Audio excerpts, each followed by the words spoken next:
Vénéré comme un dieu, ou craint comme un démon, le crocodile ne cesse d'inspirer à l'homme des histoires extraordinaires.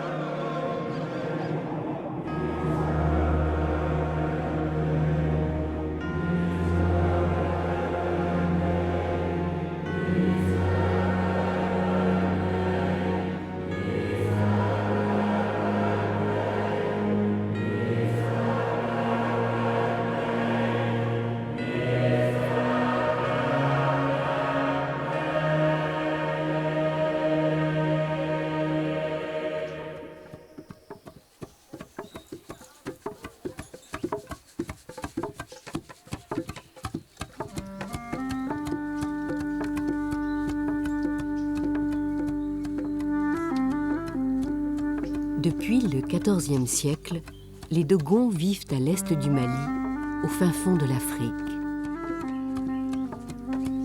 Pour les habitants du village de Damasongo, le crocodile est sacré.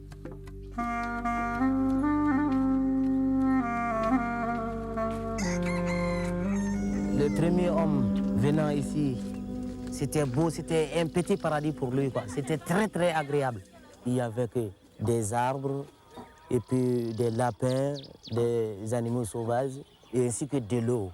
L'eau coulait partout. Mais en plus de cela, il était venu trouver des choses dangereuses ici, quoi.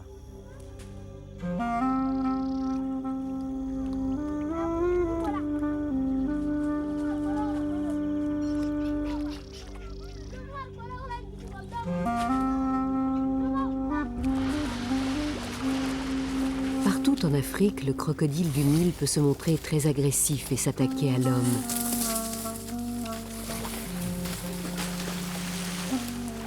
Mais ici, curieusement, il vit en parfaite harmonie avec les Dogons.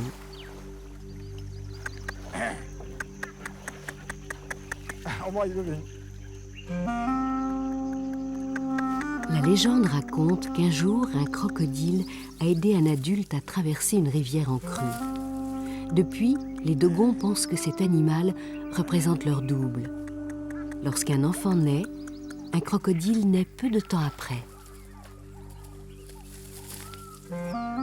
Kombotai est le chaman de Damasongo, son guide spirituel.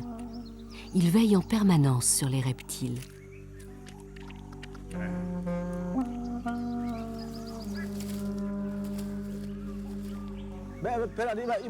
On doit nourrir les crocodiles, mais surtout les protéger.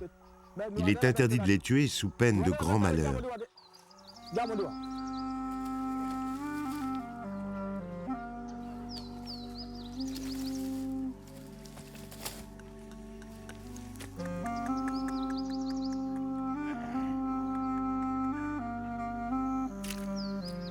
Ces animaux vivent à des kilomètres de la rivière la plus proche.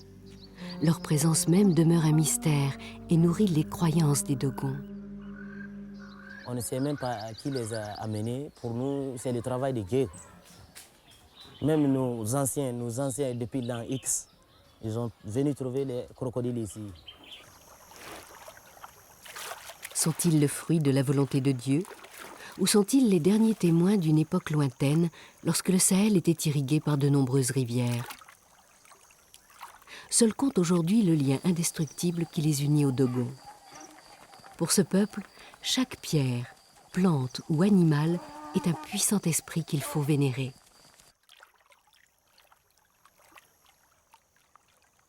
Même dans le village, s'il n'y a pas de pluie, s'il fait la sécheresse pendant la pluie, donc il demande les bénédictions aux crocodiles. Plus tard, 2 heures, 3 heures de temps, ou bien dans la nuit, il y aura de la pluie. Damasongo compte une quarantaine de crocodiles.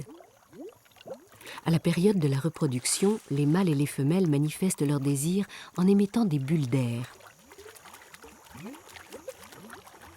Des petits naissent chaque année, mais pourtant le nombre de reptiles n'augmente pas, comme si certains d'entre eux disparaissaient à jamais. Donc après, quand ils vieillissent, bon, ils quittent ici quand même Borco pour aller à un très gros marigots encore. On ne sait pas s'ils s'envolent pour partir ou bien ils marchent à pied pour partir.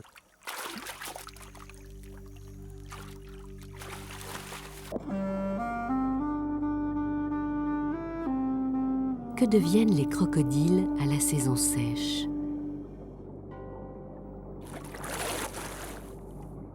Peut-être s'envolent-ils, comme le croient les Dogons, pour gagner un autre pays d'Afrique, dans lequel leur présence est également une source de mystère, le Tchad.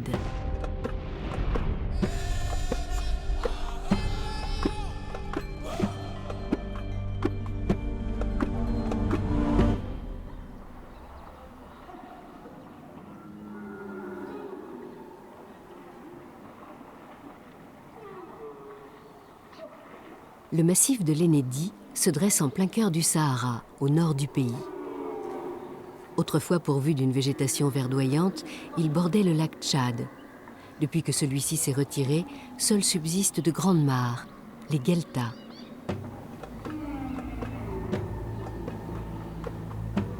Les plus importantes sont les gorges d'Arché. C'est ici que les nomades bidéiates viennent abreuver leurs chameaux en attendant la saison des pluies. C'est ici aussi que des crocodiles se prélassent au soleil sur le sable. Seuls rescapés de l'époque où le Sahara n'était pas un désert, ils sont peut-être originaires du Nil.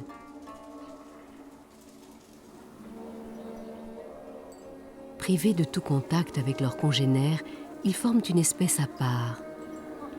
Les gueltas d'Arché constituent à la fois leur unique refuge et leur ultime demeure.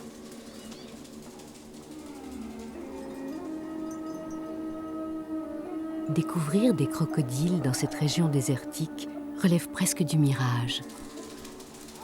Farouchement protégés par les nomades, ils sont considérés comme sacrés. Mais personne ne sait pourquoi.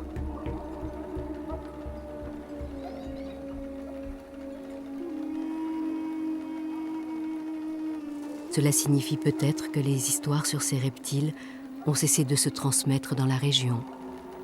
Ou bien que les bidéiates préfèrent mourir avec leur mystère.